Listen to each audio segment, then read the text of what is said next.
Let me bring in the One Nation leader, Pauline Hanson. She joins us live from Queensland. Good to talk to you again, Pauline. Now, you've seen a lot of Prime Ministers come and go. Have you ever seen one duck issues as much as this bloke? No way in the wide world.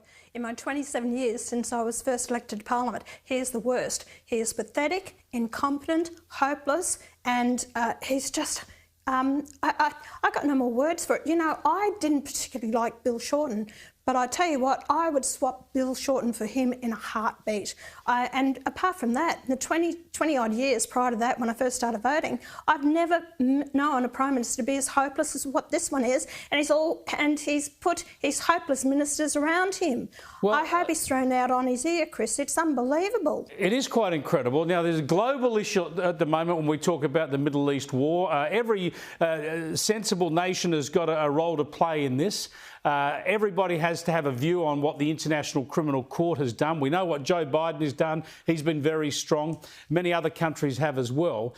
Anthony Albanese wouldn't say anything about it yesterday. We haven't heard from the Foreign Minister. We've had Chris Bowen, for crying out loud, and the Treasurer, Jim Chalmers, sort of dabble around the edges. We don't know what Australia's foreign policy position is on this crucial issue at this moment.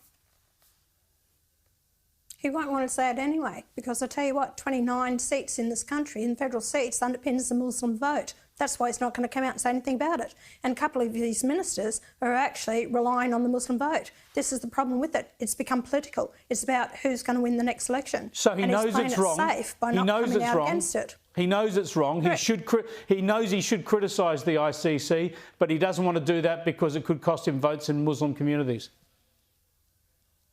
That's my opinion. Yes, it is. And Dutton was right in what he's saying here, that we need to look at our position in this. You know, we're a state party to the Rome Statute, and that underpins the ICC.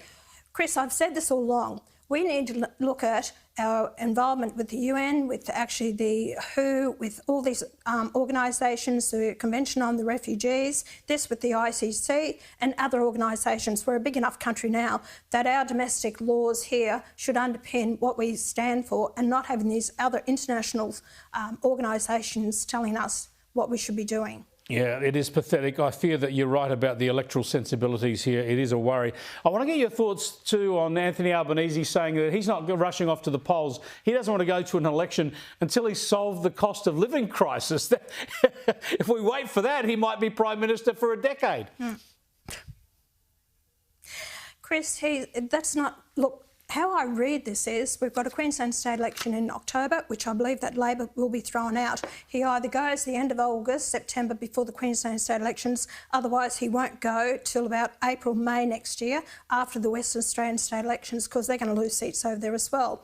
I think Albanese being Prime Minister means more to him than anything else. That's why he's made the statement he's not rushing into it to actually go to an early election. So he is on the nose. The fact is that he will see out his time as Prime Minister as long as he possibly can. I can't see him going to an early election.